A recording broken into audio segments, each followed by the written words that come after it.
I hit this issue today, and here is the quick fix that solved it. If you're looking to remove a card from your Afterpay account, follow these simple steps. Step 1. Open the Afterpay app. Launch the Afterpay app on your mobile device. Make sure you are logged into your account to access your payment methods. Step 2. Navigate to account settings. Once you're in the app, tap on your profile icon located in the top right corner. This will take you to your account settings.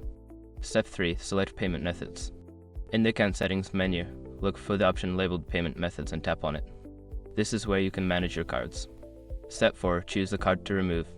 You will see a list of your saved cards. Find the card you want to remove and tap on it to view more options. Step 5. Remove the card.